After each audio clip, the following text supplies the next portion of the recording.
Assalamualaikum teman-teman, kembali lagi di program Ngobrol Santuy, Ngobrol Sederhana tapi bermanfaat. Alhamdulillah kali ini kita udah masuk part 27 dan kita bakalan bahas tentang kebidanan guys. Ini seru banget deh, karena kita bakalan ditemenin sama narasumber kita, yakni ada Resi Apriulandari. Nah, dia itu adalah mahasiswi dari Poltekkes Kemenkes Jakarta 1. Oke, kita langsung undang aja ya Resinya.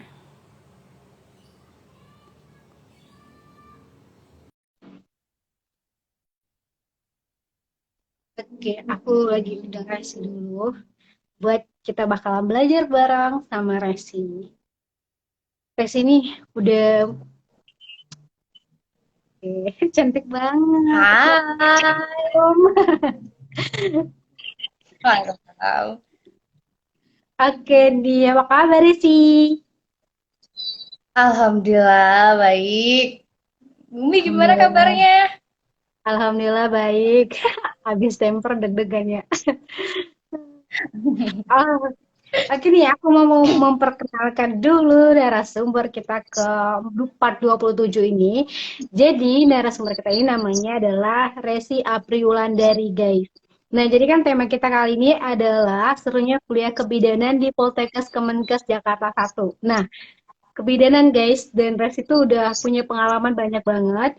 Pengalamannya di dinas kampus, yaitu ada di PMB Haji Siti Nur Aini, terus ada klinik Widis Medika, terus ada RSUP Pasar Rebo, RSUP Fatmawati, Puskesmas Pondok Aren, terus juga ada pengalaman dinas mandiri. Banyak itu kalian bisa banget baca di yang udah aku bikin di posternya. Terus Resi itu juga ada pengalaman di bidang kepenulisan, terus organisasi. Nah, kita bakal kupas satu persatu ya. Oke nih, mungkin Resi bisa nyapa dulu teman-teman yang udah join atau mungkin teman-teman yang bakalan nonton live ini nantinya. Hai teman-teman, perkenalkan nama saya Resia Prondari, asal instansi Poltekkes Kemenkes Jakarta 1. Hai, salam kenal ya. Semoga dengan adanya ngobrol kita kali ini menarik minat teman-teman, kali aja ada yang mau jadi bidan, ya kan? Mantap Kak Resi. Oke nih, pertama aku mau bilang makasih banget sama Resi karena udah mau meluangkan waktu. Aku tahu kamu capek banget tadi pagi udah bantuin orang lahiran. Juga udah banyak lah lagi nyusun juga gitu kan. Tapi kamu mau meluangkan waktu buat di ngobrol santai ini dan semoga jadi amal jariah gitu, jadi amal untuk kamu juga. Amin. Oke nih, kita langsung aja nih ya ngobrol-ngobrol. Kan Resi ini Boleh. kuliahnya di Poltekkes Kemenkes Jakarta 1. Nah, mungkin Resi bisa ceritain gimana sih caranya biar masuk ke sana gitu, atau pengalaman Resi dulu gimana tuh biar bisa masuk ke sana. Karena masuk ke sana itu aku tahu agak rada susah sih, bukan agak susah lagi ya, karena itu jadi Jakarta juga gitu. Jadi gini, memang rada susah ya boleh dibilang, apalagi untuk saya yang bukan dari daerah kota besar ini, bukan dari Jakarta ini. Jadi sistemnya sendiri pun ada dua sistem, di mana yang pertama itu ada yang namanya PMDP atau jalur raport, dan yang kedua itu tes ujian tulis. Nah, kalau untuk pengalaman saya sendiri, saya pernah masuk melalui PMDP atau jalur raport. Akan tetapi, meskipun jalur rapor sendiri di Poltekkes ini tuh masih terdapat tahapan lanjutan. Setelah seleksi raport, ada yang namanya seleksi tes psikotes maupun tes kesehatan. Dan ya mungkin bukan rencana Allah, saya gugur di tahap yang kedua atau psikotes dan kesehatan. Kemudian saya mencoba lagi melalui jalur ujian tulis, dan alhamdulillah di tahap 1 dan tahap 2 saya diterima. Jadi buat teman-teman ada dua jalur, silahkan pilih. Akan tetapi jangan puas hati terlebih dahulu kalau udah lolos raportnya, karena masih ada tahap selanjutnya dan banyak yang gugur di sana loh. Harus persiapan juga ya, Res. Jadi jangan langsung kayak, wah aku happy banget nih baru lulus satu gitu. Tapi Iya. mungkin Resi bisa sharing gitu, gimana sih caranya Resi mungkin belajarnya gimana gitu buat mempersiapkan tes tertulis tadi gitu kan. Ada tips tips dan triknya nggak sih gitu? Kalau tips dan trik sendiri itu untuk tes ujian tulis ya. Kalau tes ujian tulis di zamannya saya itu soal-soalnya itu ada 100 soal kalau nggak salah, dan berupa seperti soal-soal UN. Jadi untuk adik-adik nanti atau teman-teman yang mau masuk ke sini bisa pelajarin soal-soal UN, baik itu kimia, biologi, bahasa Indonesia, matematika, itu ada semua di sana soalnya. Selain itu kalau masuk ke psikotes, nah Di sana pun ada soal-soal yang berupa sama, nggak semestinya sekedar psikotes aja, ada tentang menghitungnya, ada tentang kemampuan kita menghadapi masalahnya. Di situ nanti kita akan dilihat, mampu nggak sih untuk menghadapi masalah-masalah yang akan datang. Kemudian ada tes kesehatan. Tes kesehatan itu sendiri ya insya Allah ya, kita sehat dong. Insya Allah banget, insya Allah. Nggak ada yang nggak sehat, Wah, pasti sehat. panjang nih ya, panjang banget. Bakal lagi panjang aja. Tapi ini keren banget sih. Tapi ini ya, sekolah di kesehatan gitu itu bukan main gitu. Dan kan kena kebidanan Aji aja ya. Kamu juga kenal Aji aja perawat tuh kayak aku ngeliatin dia, aduh, kadang-kadang kesehatan pelajarnya luar biasa. Jadi masuk susah, pas waktu di lagi kuliah pun juga, wah, karena kan kalian melibatkan apa ya, berhubungan sama manusia lah gitu. Kalian menyelamatkan nyawa manusia gitu, itu keren banget sih menurutku. Oke, tapi kenapa sih Iya. kok pilihnya kebidanan gitu? Kenapa nggak perawat gitu? Kenapa nggak jurusan farmasi? Mungkin masih kesehatan juga gitu, Res? Pertanyaan yang bagus. Kenapa saya memilih kebidanan? Ya karena kebidanan itu istimewa ya. Dua orang sekaligus yang dibantu. Dan saya Oh, seorang perempuan. Di mana nantinya saya pun akan mengalami hal yang sama. Sedikit banyak dengan saya mengambil jurusan ini, saya bisa belajar untuk menjadi majelis ilmu untuk anak-anak saya nanti.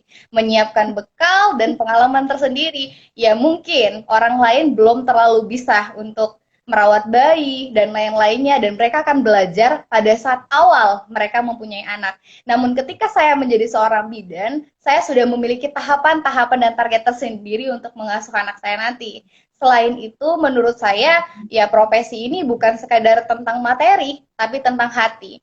Seneng rasanya kalau setelah lelah-lelah ngelihat malaikat-malaikat dari langit turun ke bumi melalui tangan kita tuh luar biasa, bahagianya tuh nggak bisa dibicarain lagi sih, itu luar biasa banget karena saya tahu pasti orang tua saya pun pernah mengalami kehilangan anak ketika di usia sangat muda atau hidupnya cuma berapa jam.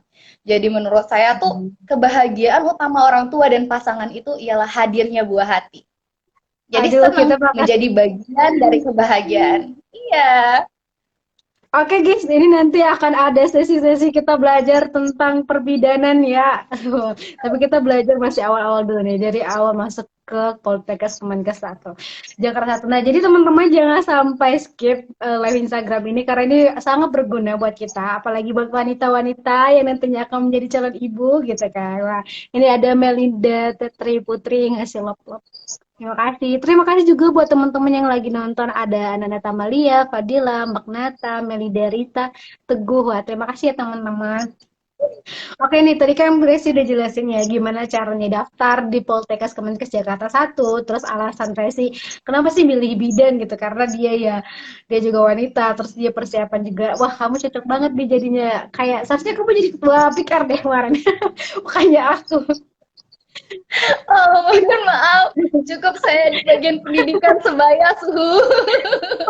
tapi ini keren gitu, tapi keren banget karena aku juga kalau di SMA kan cuma pengetahuan dasar doang kan di PK, tapi ini wah, ini bakalan belajar, aku bakalan banyak belajar sama Resti gitu. Nah tapi di sini kan di Poltekkes Kemenkes Jakarta itu kan ada satu sama dua ya Res ya kalau nggak salah kampusnya. Iya, benar. Iya itu bedanya apa sih Res? Atau ada nanti bidan, ada di bidan juga di Kemenkes satu, ada juga yang Jakarta dua gitu. Oke, jadi di Jakarta itu sendiri ada tiga sebenarnya. Oh Poltekkes tiga. Jakarta 1, Poltekkes Jakarta 2, dan Poltekkes Jakarta 3. Yang ngebedainnya itu prodi. Jadi kalau di kita Oh. hanya 4 prodi, kalau di sana ada beberapa tambahan prodi. Baik itu elektro, baik itu radiologi, farmasi, maupun gizi. Cuman yang membedakan itu aja sih. Oh, no. Paham. Oke, bedanya kayak gitu. Tapi berarti yang di bidan, kebidanan khusus di Poltekkes Kemenkes Jakarta 1 ya, Ras? Enggak, kalau misalkan kebidanan juga ada di mereka Oh, sebenarnya. juga ada juga. Ya, jadi Mm-mm. kalian kepo kan prodi-prodi di Kemenkes Jakarta? Dan jadi kalian harus wajib kepo-kepoin websitenya. Deh, oke. Lanjut ke pertanyaan selanjutnya ini. Terus pesuatu pengenalan kampus ala Kemenkes itu gimana sih ala-ala anak universitas biasanya gitu kan? Biasanya kita jadi maba sering kan banyak story-story gitu. Nah, kalau Kemenkes kayak gitu juga nggak? ini kita skip azan dulu atau gimana nih? Ah, Azan bentar bentar, kali ya. bentar. Bentar ya. Ntar ya teman-teman, kita bakal belajar banyak hal karena kita kan perbedaan waktu ya. Di sana Jakarta, di sini Bengkulu, di Bengkulu belum azan teman-teman. Jadi yang ngomong aku dulu nih. Desi lagi off mic gitu. Iya. Di sini lagi azan nih, kebetulan. Bentar ya. Siap. Ya sih mic-nya dimatiin aja nggak apa-apa, ntar kalau misalkan udah itu langsung dihidupin aja. Oke guys, jadi di Jakarta lagi azan, jadi karena lagi azan di resi berhenti dulu buat ngomongnya. Jadi buat temenin kalian, ya aku dulu ya buat ngomongnya. Teman-teman, kita bakal belajar banyak hal sama Resi, tentunya tentang dunia perbidanan. Terus karena Resi juga udah bantu banyak banget ibu-ibu yang lahirin gitu. Teman-teman juga kunjungin deh website blogspotnya Resi gitu. Itu banyak juga kisah-kisah kebaikan yang udah Resi buat tulis gitu ya. Jadi teman-teman bisa banget kunjungin, jadi nama blogspotnya resiawd.blogspot.com. Nah, itu tadi aku udah baca juga beberapa gitu tentang kakek-kakek yang nyapu itu, terus ada yang ibu-ibu yang bantuin itu. Nah, teman-teman, ini kita bakalan, wah teman-teman yang apalagi ya sekarang lagi mahasiswa tingkat akhir gitu kan, terus habis itu udah memantau jodoh, mau menikah muda, udah mau hamil atau mungkin melahirkan gitu. Nah, kita bisa konsultasi dulu sama calon bu bidan muda kita.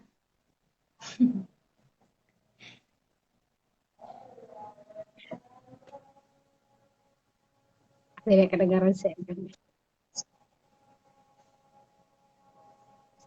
Tapi Resi pinter ya public speakingnya. Mantap.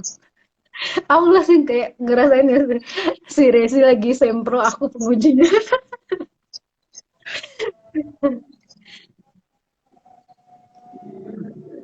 Tapi kita bakal belajar banyak hal guys. Jadi ini ala-ala genre juga sih kalau bidan.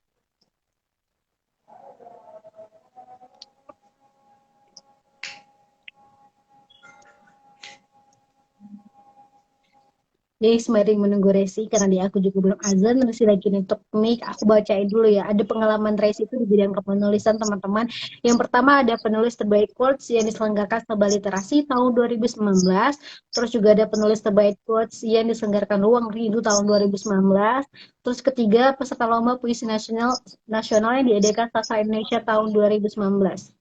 Wah, ini quotes semua guys. Jadi quotes kata bedain kalian kalau Trace itu banyak Instagram, ada catatan kecil, ada juga bidang Resi, ada Resi AWD, dan jadi kalian poin banyak tentang Resi nulis-nulis. Terus ada organisasinya juga, ada anggota Humas Himas Kebidanan periode 2019 sampai 2020, kedua penanggung jawab Humas Himas Kebidanan periode 2020-2021, terus ada ketua pelaksana bakti sosial jurusan kebidanan, I care, you care, and we all care about preventing COVID-19. Wah, keren banget. Oke, udah Udah. nih.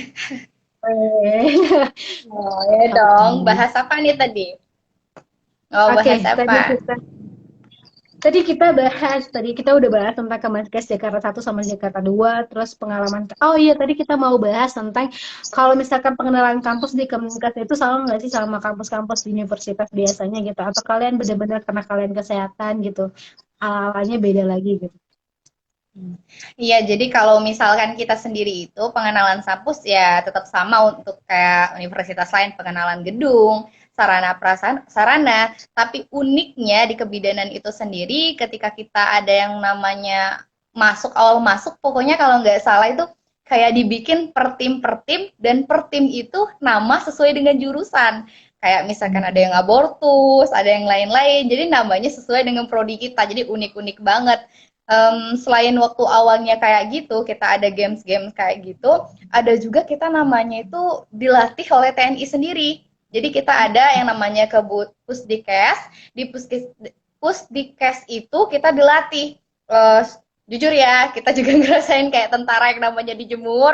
Sama. Kita juga dilatih untuk cepat. Kita pernah, iya beneran, jadi kita pernah waktu itu hampir 1 minggu kalau nggak salah makan aja tuh sampai dihitung 10 detik harus selesai. Tapi ternyata itu uniknya yang dipelajarin pada saat itu tuh ya nyambung pada saat kita di lahan. Misal, kalau misalkan ada pasien yang datang dengan kegawat daruratan, makanan yang dipegang otomatis ditinggalin. Ada dua pilihan, langsung habis atau ditinggalin.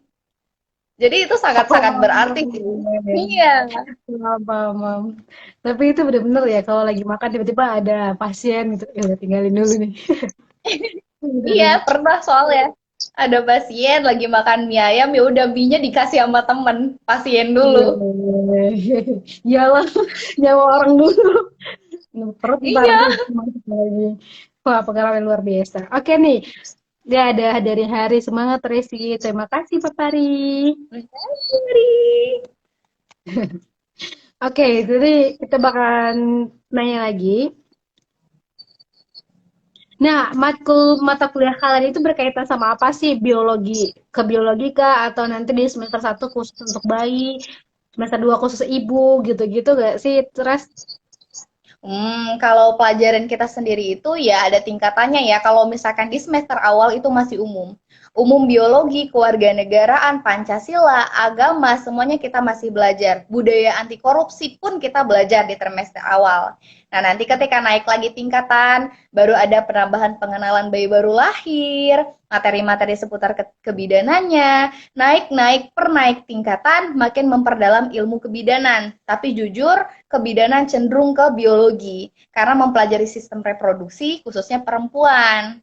Gitu kalau misalkan kebidanan. Kalau orang yang suka matematika, jangan dulu ngambil kebidanan karena kebidanan minim banget matematika. Boleh dibilang tuh 0, berapa persen doang untuk matematika. Jadi mayoritas biologi. tapi bang, iya Tuh. sih, ini ada salah nih. Ayo, ayo, ayo, semangat. Salah. Salah mau belajar tentang Dong. perbidanan per ini ya, perhamilan gitu. Perhamilan. Ya, tentang hamil, tentang Kehamilan ya melahirkan. kali ya. Hamilan, guys.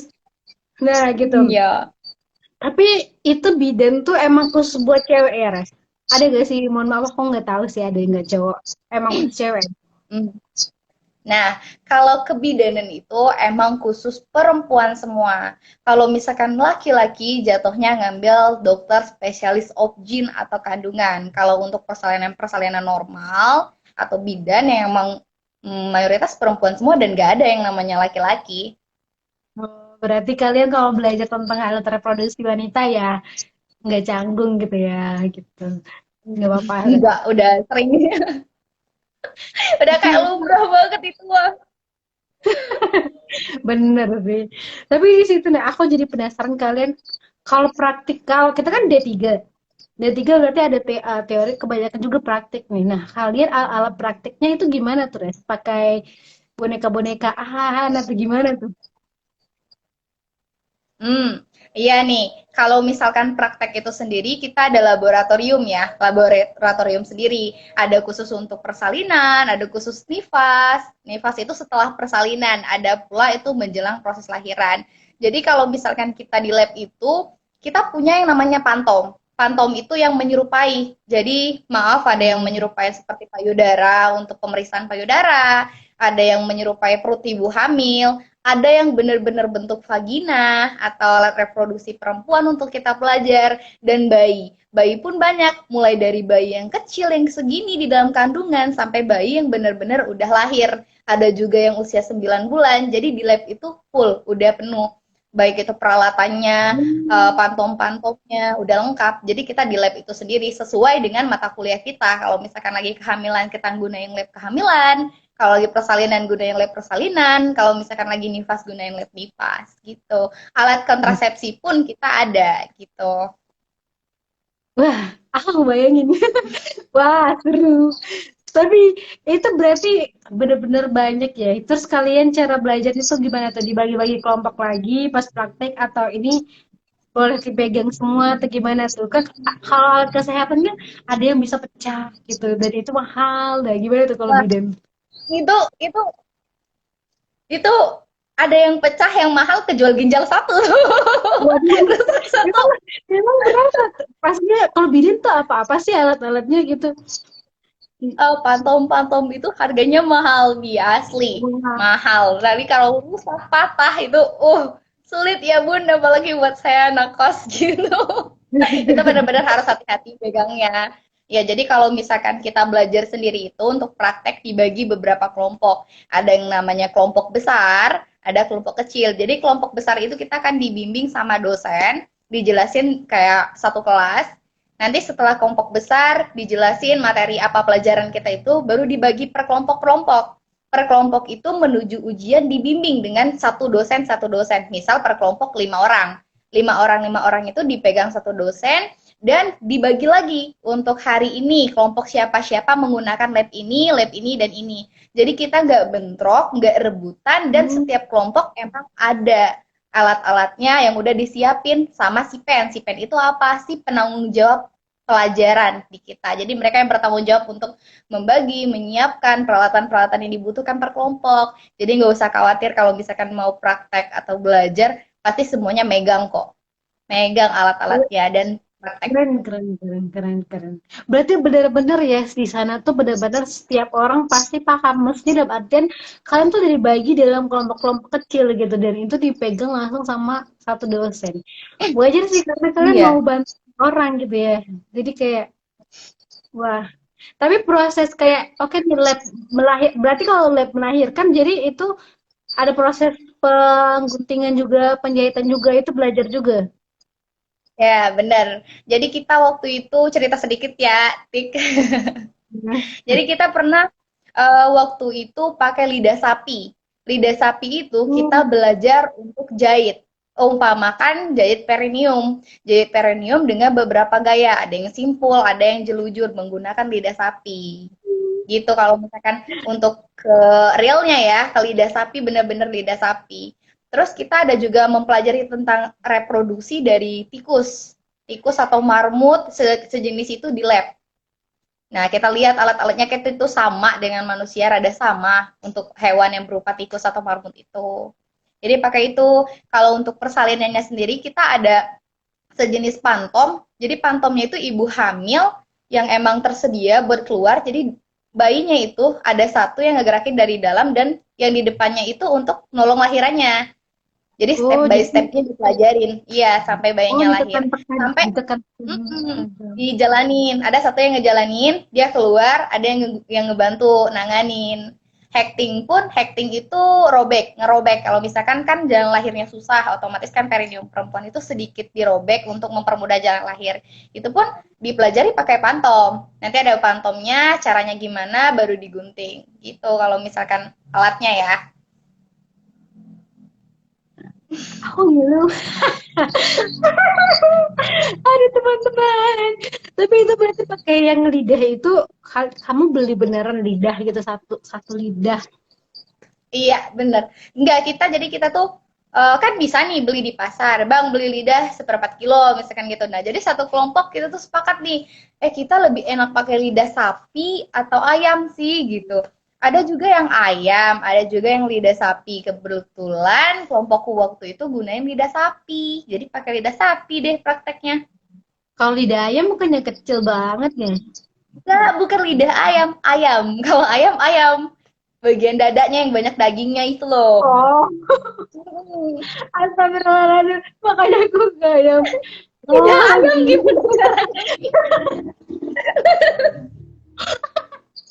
Makanya ayam aku gimana? kan tadi ngomongin lidah.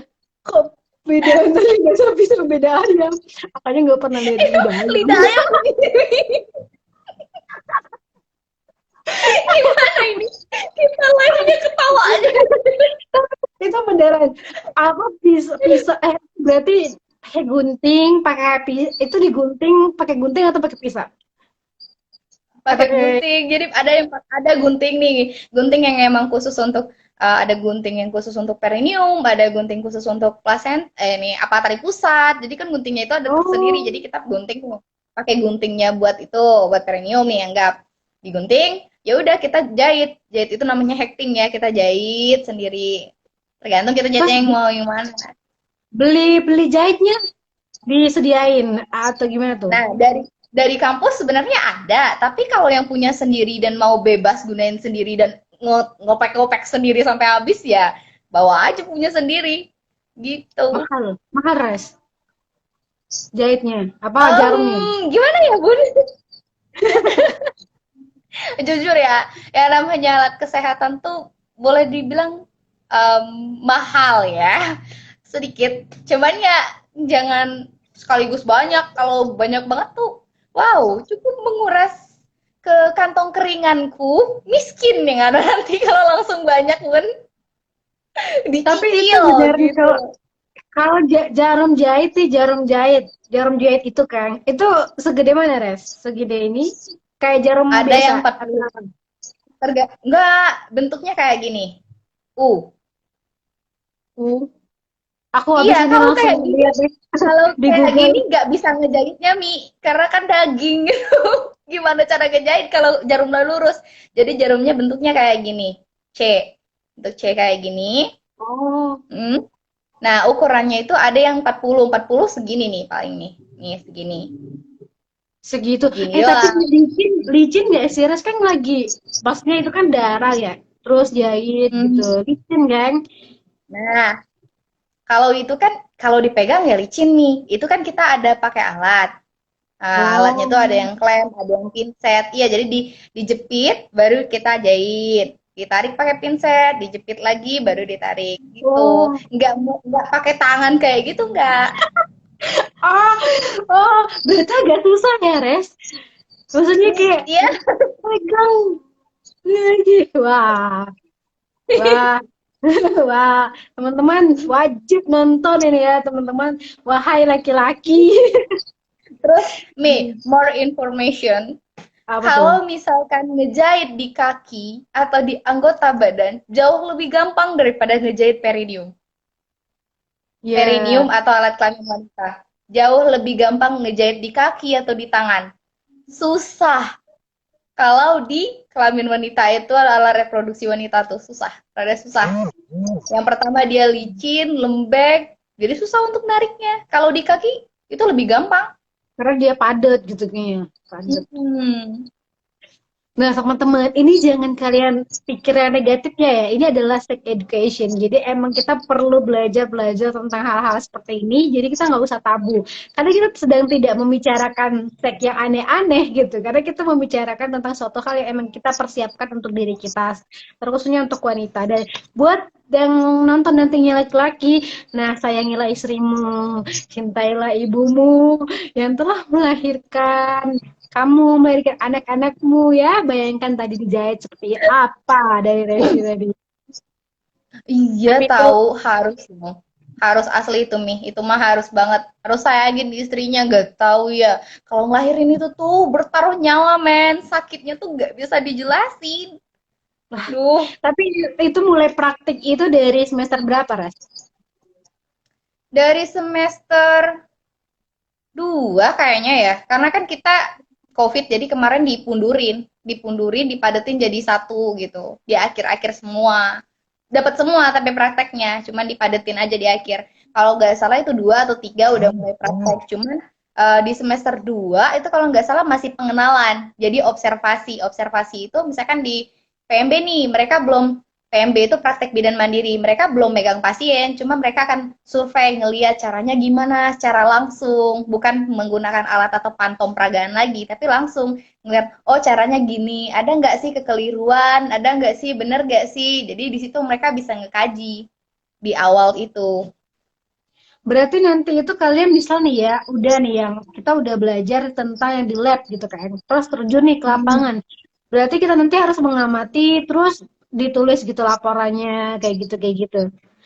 Iya, kalau di awal tuh emang pasti laporannya ya, utamanya karena masih observasi. Kalau misalkan semakin kita langsung praktek, praktek pun harus didokumentasikan. Karena kita sendiri itu ada SOAP atau SOAP tersendiri, setiap tindakan harus didokumentasikan.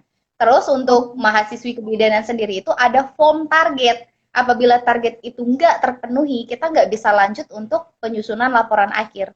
Target itu harus dipenuhi sebelum pembuatan laporan akhir. Jadi harus Emang ditulis bukti target itu form. itu formnya kita harus ngurus berapa pasien tuh? Pasiennya harus ibu hamil semua berarti. Oh, mau tahu, Mi? Mau tahu? Mau tahu? Wah, banyak sekali membutuhkan pasien. Bayangin aja, Mi, di akhir kehamilan kita butuh 40 orang. Di tengah kehamilan kita butuh 30 orang. Di awal kehamilan butuh 30 orang. KB macam-macamnya butuh 25 orang. Banyak banget kalau mau dijelasin. Cari sebanyak itu pasien. Iya, jadi dari tingkat tingkat 1 sampai tingkat 3 tuh ada form tersendiri yang jumlah-jumlah pasien yang harus dipenuhi dan itu harus dicapai semua targetnya. Oh, tapi berarti misalnya kayak semester 1 cari Hmm. 30 orang yang sedang hamil gitu ya. Semester 2 Nah, cari lagi orang yang berarti bertahap ke tahap kayak gitu. Tapi hmm.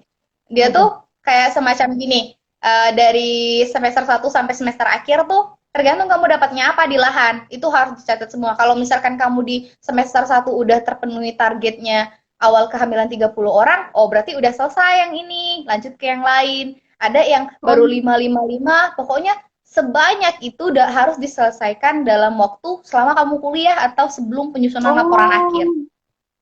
Pokoknya ya udah Iya. kalau semester dari awal kamu udah dapat pasien yang kayak gini ya udah dikit dulu ya Res. Jadi kayak ya udah kamu udah dapat nih Dicatat, satu. didokumentasiin, iya. Wah, Jangan parah. males nulis, jangan males nulis, jangan males minta tanda tangan dosen. Tapi dapat Res semuanya. Kan kamu udah Dapat sih, sempro. alhamdulillah udah selesai. Ya itu gimana Udah tuh? selesai Bu, semua. boleh nggak saya dokumentasiin ibu gitu? Ibunya lagi hamil. Ya, jadi Boleh. udah nanti kan kita selesai tindakan nih. Selesai kita tindakan itu, ya udah kita dokumentasiin langsung nama pasiennya siapa, siapa siapa yang kita lakuin hari ini. Misalkan kan kayak aku nih ada hari ini pasien lahiran. Nah, pasien lahiran itu dapat 2 format. Kalau misalkan mau ngeformat 3 deh, dapat 1 ibu bersalin, 1 ibu nifas, 1 neonatus untuk 1 pasien ini. Dapat 3 format. Kalau, nah iya, Mantap. jadi kuncinya itu ya kita nggak boleh malas nulis kalau kuliahnya kesehatan, formatnya banyak. Nanti keteteran Mohon kalau maaf. males. Aku, aku berarti tidak bisa masuk ke sini nih. Aduh, aduh. Ayo teman-teman, siapa yang masuk ke BNN harus rajin ya, dia kata Bang Hera. Mantap. Bang Hera harus nonton deh sampai akhir ini tentang kehamilan. Jadi biar Iya dong. paham gitu ya. Tapi itu maksudnya ada ya, ada beberapa, ada temen aku yang nggak masuk nih di kesehatan gitu. Bisa dibilang perawat gitu. Mm-mm. Dia cari pasien tuh susah loh, Ra, sampai bayar gitu. Buat cuma suntik doang. Wah, mau terlalu gitu. I- Nah, iya. suara. Nah, itu kalian ada nggak sih bayar pasien gitu biar yang mereka mau gitu? Atau Kunci gimana? kuncinya itu satu, Mi. Kuncinya tuh satu kita tuh sebenarnya. Pintar ngambil hati atau jalan pintas pintar bayar. Kita ada waktu di trimester awal itu nyari pasien 1 ibu hamil untuk kita jadiin bahan buat praktek. Nah, caranya itu ya kita ngelakuin pendekatan dulu, mau nggak dia. Kalau kita nggak pinter cara pendekatannya, nggak bisa ngeyakinin, otomatis nggak diizinin sama suami kan kebanyakan.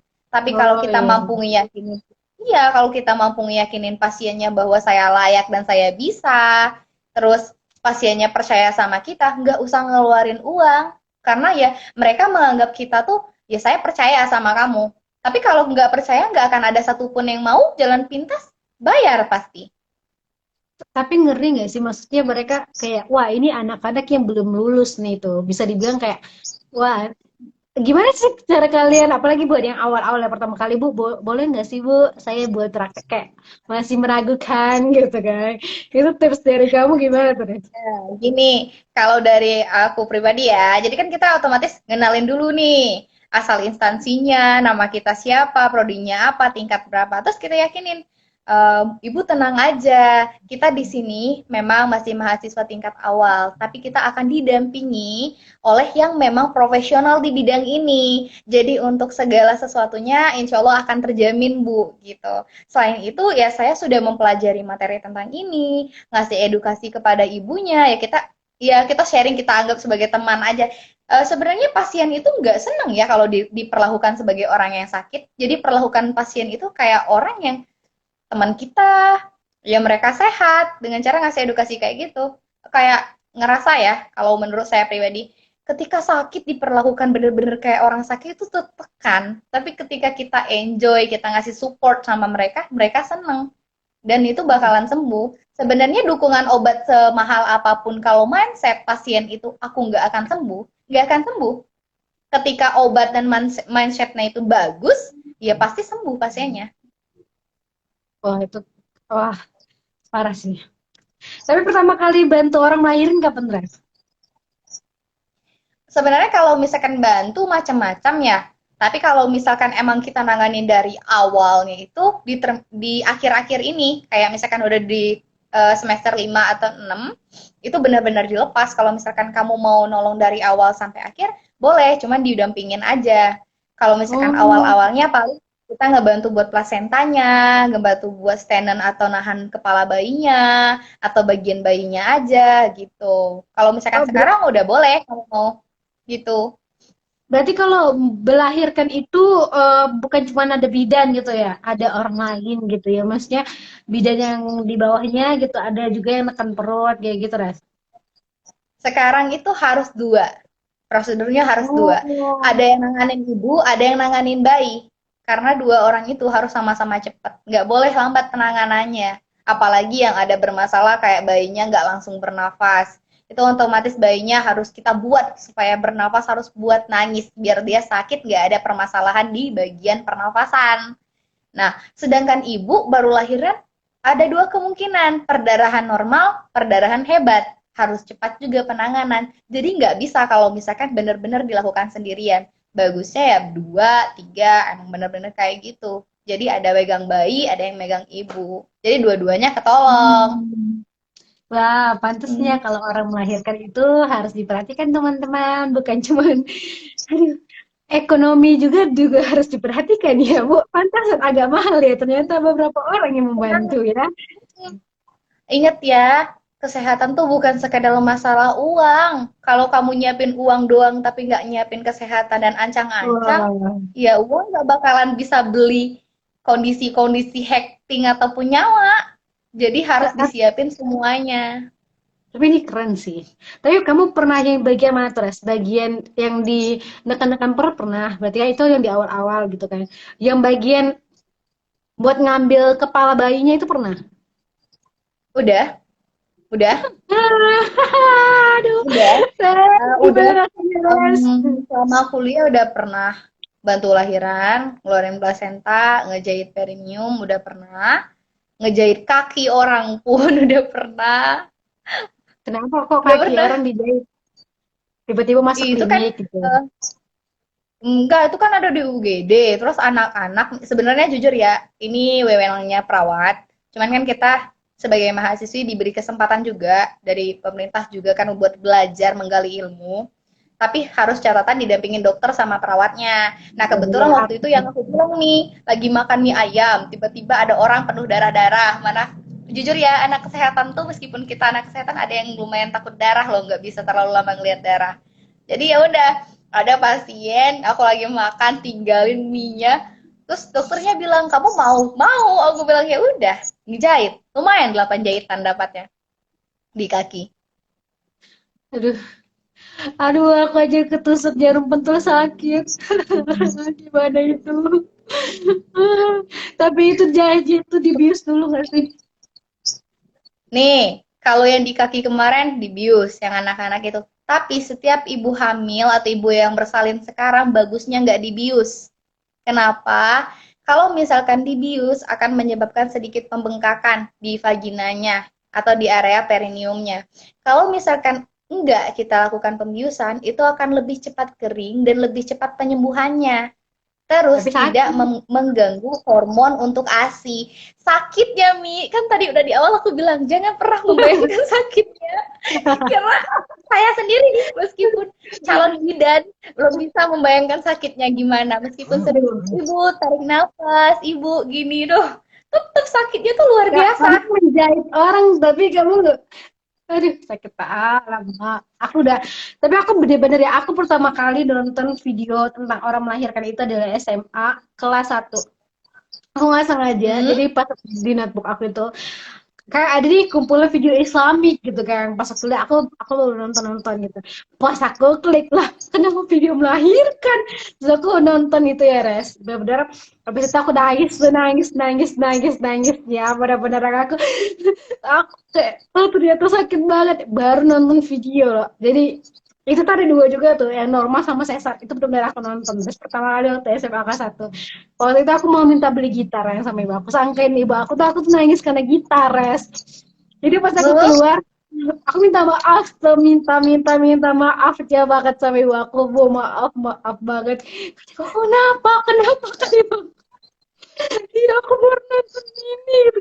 Astagfirullah kata ibu, kayak kamu ngapain gitu ibu, kayak aku udah ngebayangin semenjak itu aku bener-bener kayak langsung berpikir ibu aku ngelahirin aku tuh susah loh gitu, bener-bener perjuangan cewek luar biasa sih.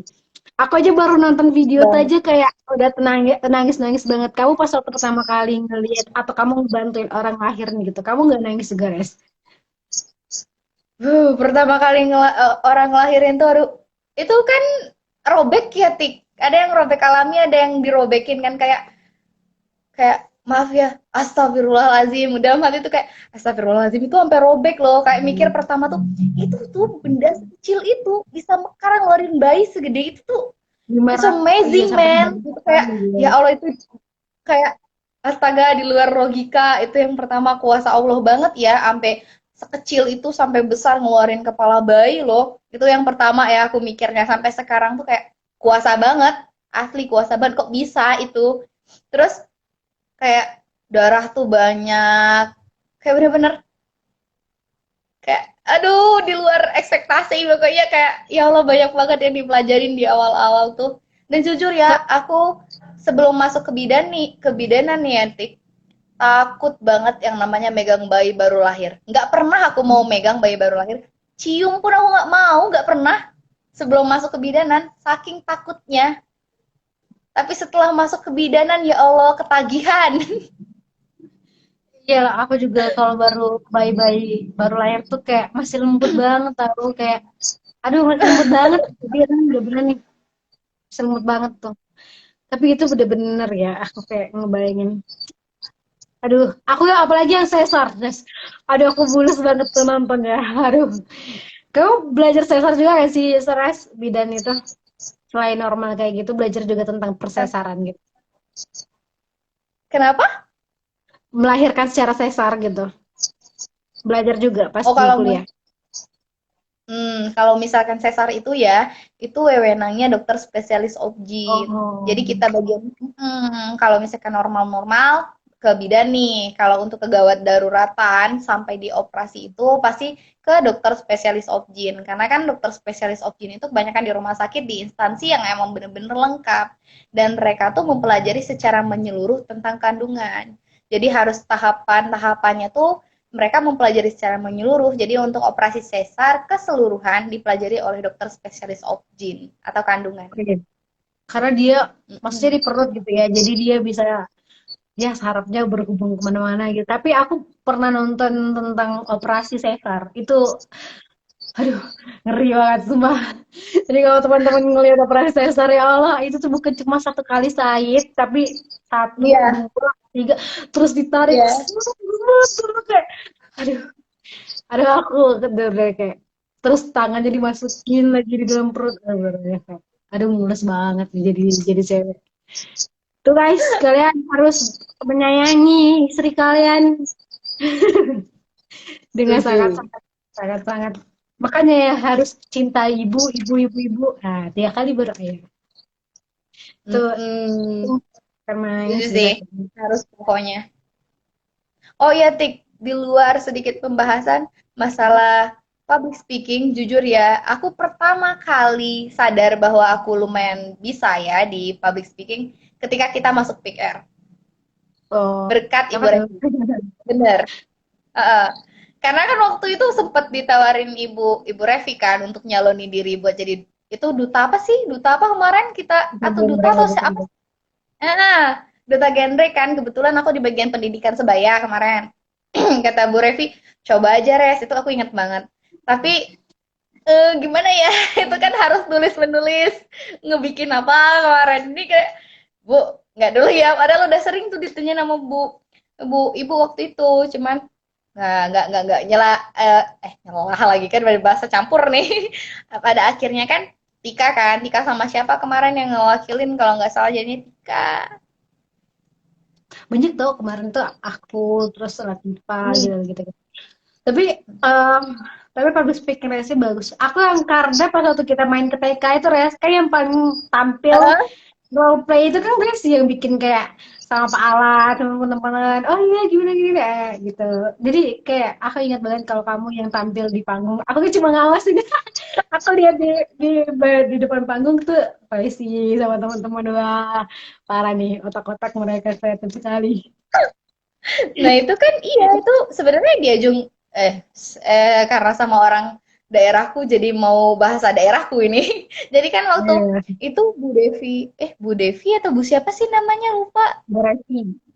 Nah, Bu Revi. Revi, jadi waktu itu tuh emang Bu Revi bilang, kenapa kamu nggak nyalonin aja ngangkat temanya yang waktu di TK itu, dia bilang gitu. Jadi tentang mempelajari tentang itu, ngangkat temanya tentang itu, dia bilang gitu. Tapi aduh maafkan aku Bu, jadi kalau keingat sekarang tuh, maafkan aku, tapi terima kasih telah menyadarkan saya gitu. Tapi aku merasa PR emang benar-benar ngebuka pola pikir sih. Walaupun awal-awalnya kayak ini belajar apa sih waktu SMA kayak maksudnya kayak belajar tentang reproduksi. Jadi tuh kayak dibilang orang tuh kayak kamu terlalu dewasa pemikirannya padahal kayak aku kan cuma baca buku genre cuy gitu. Kayak gitu loh.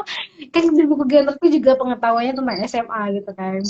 Tapi itu emang Mm-mm. bener-bener ngebuka wawasan gitu. Oh, ternyata harus kayak gini ya. Oh, kalau misalkan sebelum nikah nanti kayak gini ya. Oh, nanti kalau misalkan lagi hamil harus persiapannya kayak gini ya gitu. Jadi lebih lebih matang lah pemikirannya gitu kan. Tapi emang benar-benar Pick R berfungsi banget ilmunya sampai saat ini sih. Teman-teman harus wajib banget ikut Pick R, Hmm? guys.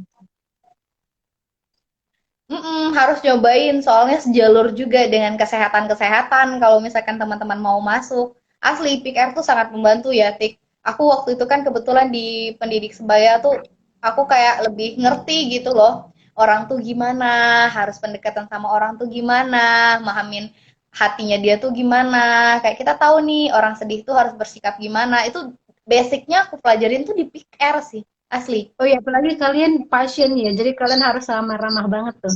Iya, Ibu, terima Iya. kasih. Ada nggak sih kamu lagi bantuin orang lahiran tapi dia kayak, "Ah, kamu berisik banget saya sakit tahu." Apa sih Tahu kayaknya? nggak Tik? Ini ada di Tik. Gini, kata pasiennya gini kan, dia tuh emosi itu dia bilang, Ibu tarik nafas, bilang gitu kan, buang, relax Bu, relax, sakit itu alami anugerah, merupakan ladang pahala, gini-gini. Terus tahu nggak apa katanya gini? Mbak tuh ya belum pernah ngalamin lahiran, Mbak tuh nggak tahu rasanya gimana, Mbak tuh enak ngomong, gitu. Kan kan kita masih muda ya, jadi kayak mikir aduh, mau ngomong apa ini udah bener saya belum belum lahir kan di lain sisi. Tapi sabar dia bilang, "Iya Ibu, semangat ya Bu. Semangat, semangat, semangat. Mbak tuh nggak tahu sakitnya gimana." Tapi memang benar-benar sakit banget ya Raf, orang-orang yang tapi selama ini kamu ngebantu orang lahiran itu emang kayak gitu banget ya. Maksudnya itu kayak gitu kayak gitu banget ya. Tik, itu sakitnya nggak bisa diumpamain. Tika boleh nyari penelitian-penelitian sakit hidup dan mati dibilang itu benar-benar ada. Wah, sinyalnya.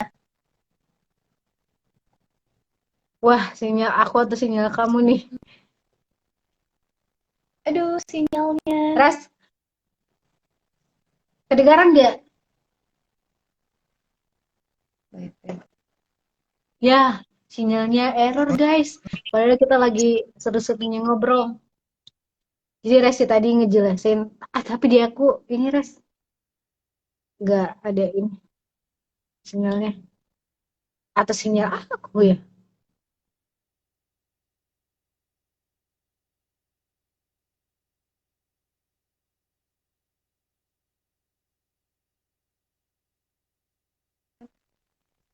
Sebentar ya teman-teman, dikarenakan adanya gangguan sinyal. Hai, hai. Ini Sorry, sinyal aku sorry, tuh sorry. minta Tadi, tolong. tadi gua- sinyalku. Sinyalku, Mi, asli. Sinyalku udah next. Lanjut, mau lanjut gak nih? Lanjut, lanjut. Terus gimana tuh? Iya, pokoknya gitulah ya. Terus ada lagi kan, kalau misalkan usia kehamilannya cukup itu, kita pasti kan nyaranin ibunya, maaf, untuk sering-sering berhubungan. Karena dengan berhubungan itu mengandung hormon prostaglandin. Hormon itu tuh dapat memicu kontraksi. Kalau udah cukup bulan, otomatis kan udah boleh keluar bayinya. Jadi kita sering-sering, kita bilang nih, edukasi nih ke pasien. Ibu, udah boleh ya sekarang hubungannya sering-sering sama suami. Terus aku pernah juga dijawabin sama pasiennya kayak gini. Mbak, Mbak tuh belum ngerasain gimana, demi gitu. Boro-boro mau hubungan, untuk duduk aja susah, gerak aja susah. Pokoknya kena mulu Aduh, tik kalau masih muda tuh aduh ada konten aja dewasa pasti. ini. Beneran sampai Mbak tuh belum ngerasain gimana, demi gitu. Gerak aja tuh susah. Terus dia bilang gini, terus suami saya juga takut Mbak, dia bilang gitu. Ya pokoknya Aku nggak gitulah. tahu lah itu. Bener-bener. Ntar tahu nggak tahu deh nikahnya kapan. Ntar kalau aku udah mau nikah, konsultasi dulu pada sih. Tenang, tenang. Mau tanya-tanya ke aku open kok, tenang. Siap, siap. Untung aku punya temen bidan ya. Jadi aku bisa tanya. Aku Boleh, masih satu. teman-teman.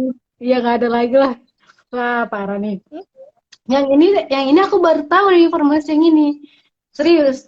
Aku karena aku Iya, tahu kalau lagi hamil itu nggak boleh kayak gitu kan. Kalau di awal-awal ya. enggak. Kalau misalkan di awal ya karena dia ngandung hormon itu bagusnya masih boleh sih berhubungan. Cuman yang pertama jangan terlalu sering. Yang kedua, kalau bisa dikeluarin di luar dulu. Ya, Waduh. ngerti gak sih? Aduh. Ngerti gak sih? Ya, Nah, gitu. paham aku paham. Yang kedua, harus dikeluarin di luar dulu. Ya karena itu takutnya terjadi abortus atau keguguran. Nanti kalau misalkan sering-sering sama Betul. dikeluarin di dalam.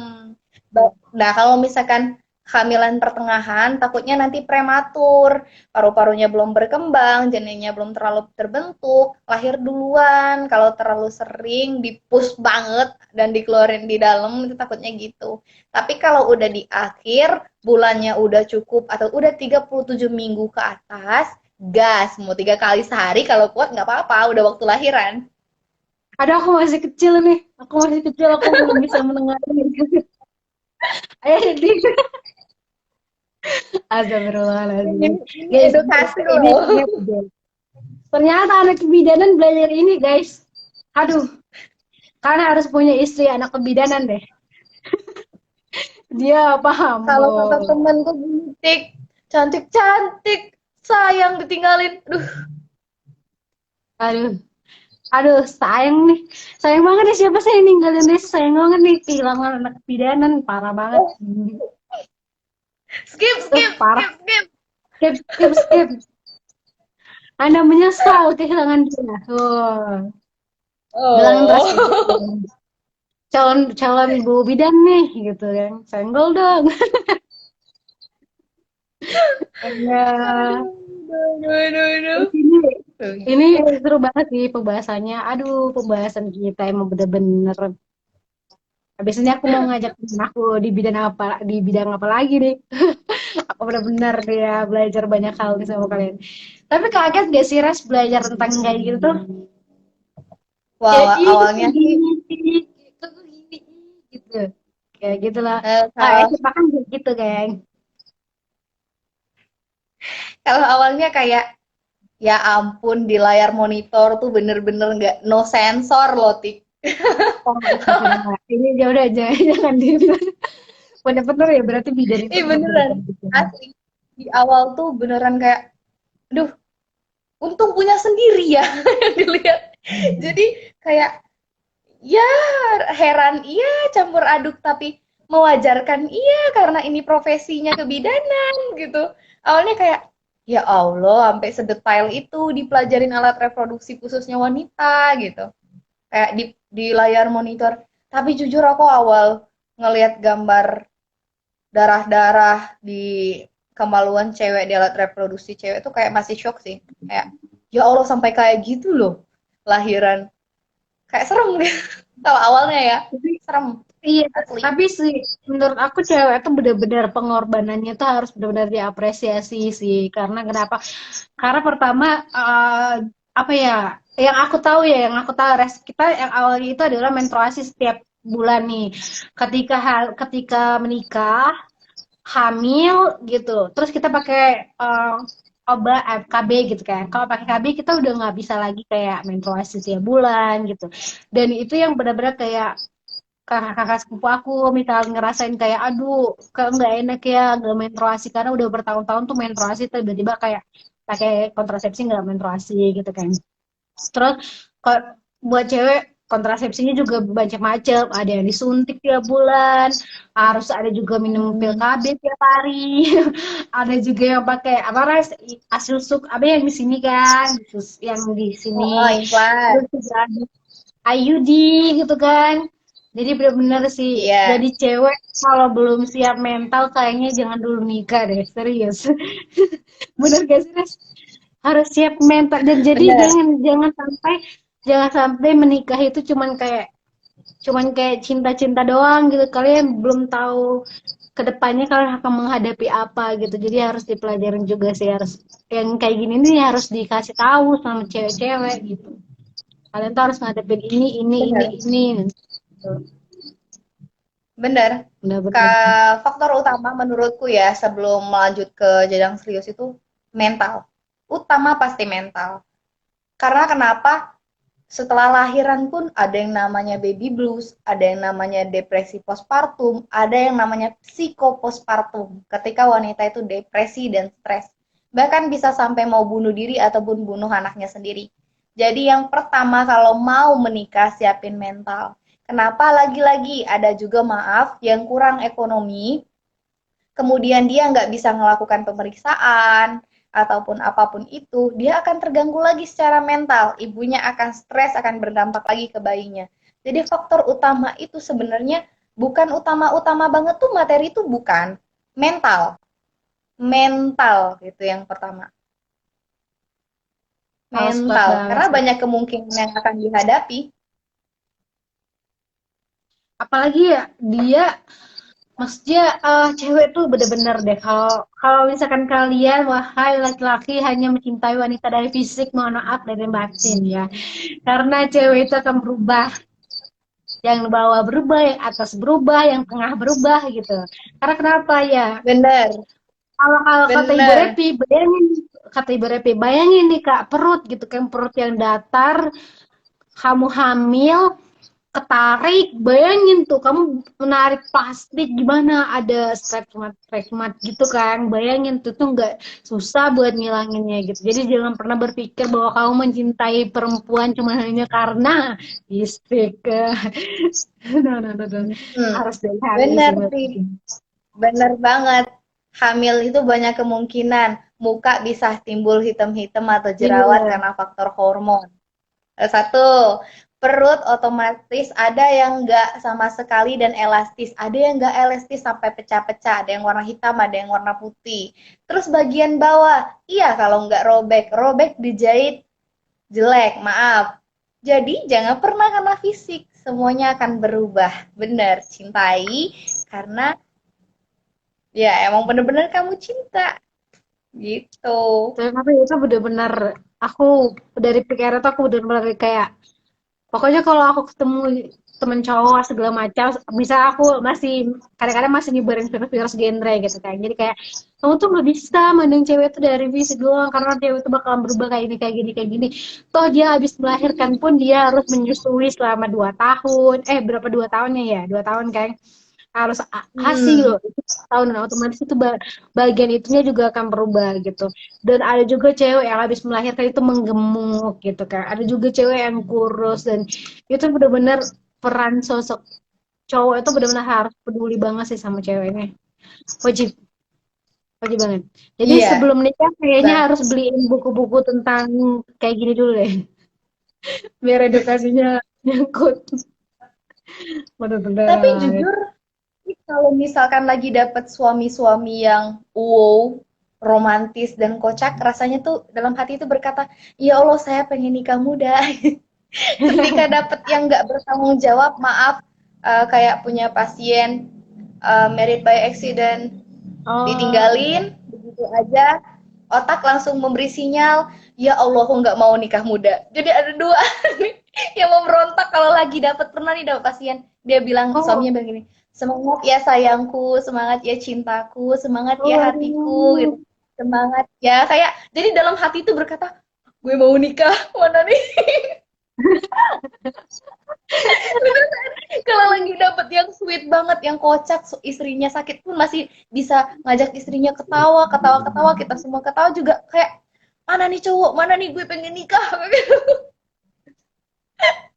Tapi kalau misalkan dapet yang kayak ditinggalin tanpa ditinggalin uang sedikit pun atau gimana pun itu, berjuang sendirian, otak tuh langsung memberi sinyal, duh, tar dulu nikah, tar dulu, nanti. Tapi itu benar. Aku juga jangankan tentang itu ya gitu. Jadi perihal pekerjaan rumah aja nih. Kita kan udah bagi-bagi nih, misal di rumah kayak oke nih ibu ngerjain ini, aku ngerjain ini, adik aku ngerjain ini. Ada suatu hari ayah aku sakit, demam, ibu aku demam. Terus aku yang ngerjain semua kerjaan rumah tuh aku semua dari A sampai Z, sampai ke toko, sampai ngisi barang gitu itu. Dan itu benar-benar momen itu aku pertama kali ngerasain aku ngerjain pekerjaan rumah dari A sampai Z, masak, nyuci segala macam. Habis itu aku langsung bilang kayak gini, aku nggak jadi mau nikah muda. Capek banget. Aku langsung bilang kayak gitu. Itu kan udah ada aku nggak jadi ya. Pada target kayak umur 23 deh gitu kan. Hmm? Tapi kayak aduh capek banget gitu kayak astagfirullahaladzim. Tapi pas udah ibu aku sehat gitu kan, pekerjaan udah dibagi-bagi lagi, pas ngeliat orang bu itu so sweet gitu kayak aduh aku pengen gitu, aduh dasar. Tapi itu juga harus Emang gitu sih. diperhatiin. Emang kayak gitu kalau ngelihat yang seru-serunya, ya Allah pengen nikah muda gitu, pengen cepet nikahnya, tapi ketika ngedapetin yang nggak sesuai dengan ekspektasi, kadang tuh bilang, ya Allah kayak gue nggak mau nikah, kayak gitu harus jadinya gitu. harus banget, harus banget paham karakter nih. Kalau kata Mm-mm. mentor aku gini, sebelum kamu nikah kamu tes psikolog dulu, kata dia gitu kan, tes foto karakter gitu. Biar tahu karakter pasangan kamu kayak gimana. Kalau dia tipenya yang marah-marah nggak usah dilanjutin. Aduh bapak bisa aja. Oh iya, itu penting sih sebenarnya menurutku, Tik. Jadi kan kita benar-benar saling kenal satu sama lain ya. Kalau misalkan tiba-tiba KDRT kan serem juga. Iya, benar-benar sih. Harus Iya kan? banyakin sabar, guys. Mm. Karena ingat, menikah itu adalah setengah dari iman kita, guys. Makanya pahala surga, guys, menikah. Jadi jangan sampai cuman kayak cinta-cintaan doang. Jadi aku kayak sekarang tuh mikir kayak dulu ngapain sih aku pacaran bisa kayak gitu, kayak kok alay banget sih ya. Alamak gitu kayak. Aduh, kayak sekarang tuh kayak Aduh. semakin dewasa, semakin terbuka wawasan kayak aduh menikah tuh nggak semudah itu. Heeh. Tapi jujur ya, Tik. Ketika aku masuk ke bidanan dan aku udah menuju semester tua, jujur ya, mulai bermunculan itu udah punya calon loh. Aduh, karena profesiku ya, sampai profesiku, habis karena profesiku emang udah basicnya nanganin anak-anak. Pokoknya yang kayak gitu tuh jadi kayak ditanyain, ya Allah boro-boro mau nikah, calonnya aja nggak ada. Tapi gini, tapi kalian tuh lulus dari sini udah harus nyambung lagi ngambil sertifikasi atau gimana sih biar bisa buka praktek gitu? Nah, kalau misalkan mau buka praktek, harus punya pengalaman dulu. Kalau misalkan PMB nih, bisa nyicil dulu. Terus ada yang namanya STR. STR itu harus dicicil dengan 25 SKP dari seminar-seminar. Aku kemarin lupa ngasih tahu Tika seminar-seminar yang udah aku ikutin, tapi nggak apa-apa. Jadi harus ada seminar-seminar yang diikutin, daftar dulu ke bagian IB-nya, udah dapat persetujuan dari Ikatan Bidan Indonesia, dan surat menyurat baru bisa. gitu. Oh, berarti kalau misalkan itu belum selesai semua, jadi kita kerjanya dulu ke bidan-bidan senior dulu gitu ya, ke klinik, kerjanya kayak gitu ya, Res? Mm-mm. Kerja dulu, ngumpulin pengalaman dulu, sekaligus nyari-nyari celah gitu, channel mana nih buat merupakan pasaran atau gimana kan, pinter-pinter buat bisnis kalian. Eh, tahu bidan tuh bisa jadi bisnis juga tahu. Aku lihat deh podcastnya di Pak Gemar juga di Pak Denny Widya CBC. Kalau kamu lihat program Gemar, jadi ada namanya Karere. Jadi dia tuh bidan juga. Dia kan aku abis lihat Instagram kamu mau buka mom and baby apa sih apa Spa, namanya tuh? mom and Nah, baby, mom and Nah, baby dia spa. tuh udah buka itu, dia tuh udah buka itu. Coba deh kamu ntar aku kasih linknya. Dia bidan juga udah dari Iya, 2015 lulus, iya. terus dia buka bisnis itu. Ya, Doain ya. Aku rencana ada amin. 2 pengennya. Adalah pokoknya planningnya. Salah satunya MN Baby Spa. Yang satu lagi usahaku ada. Yang ketiga baru PMB. Jadi ketika bisnisku 2 ini lancar, aku bisa punya modal untuk nyicil semua peralatan, baru aku buka sendiri. Doain ya, mudah-mudahan jadi Hmm. wanita karir, sekaligus bidan, sekaligus dosen. Wow, Aduh, banyak ya bun. berapa banyak lagi ya pelajaran yang harus ditambahkan. Aduh, semangat, semangat, semangat. Aduh, apa nih? Ayo udahlah Ini kamu kita kalau gitu. kita nggak ada sesi tanya jawab dari pemirsa gitu ya. Ya permisanya itu karena kita sudah 1 jam lebih ya, Bu Resi ya, kita kasihkan sendiri untuk ngobrol mengenai hal ini gitu. Jadi tidak ada pemirsanya lagi. Tapi ini seru banget sih. Tapi ini kamu Iya. nggak Kan passion apa? kenapa? Emang nggak ada passion? Oh, tenang, aku udah bilang sama temenku kalau misalkan dari jam 9, sebenarnya aku hari ini tuh masuk pagi. Cuman karena ada kegiatan ini, program ini, sama lagi ngerjain LTA dari tadi, sambilan aku bilang aku lanjut aja sekalian siang. Jadi dari pagi sampai sekarang aku masuk dan jujur belum makan nih dari pagi. Oh my God, tolonglah Anda janganlah membuat stres diri sendiri. Tenang, tenang. Makan doi. Emang kalau kamu lulus kamu jangan sampai kamu mengambis tapi tidak makan, jadinya sakit doi. Jujur deh, Tik, aku tuh tipe yang kalau udah fokus sama satu hal, fokus banget. Tapi ketika lagi males, malesnya banget. Sama sih. Jadi harus punya pengingat gitu. Pengingatku adalah ibuku sendiri. Makanya mau mau dunia karir kayak mau dunia pekerjaan atau pendidikan, mau dunia percintaan, ada 2 kemungkinan. Kalau udah fokus-fokus beneran, kalau lagi enggak beneran. Parah banget sih. Oke nih, Res, karena kamu juga belum makan ya, dan ini sudah jam 20.17, udah 1 jam tuh, 17 menit. Wah, ini luar biasa sih, lama sekali kita.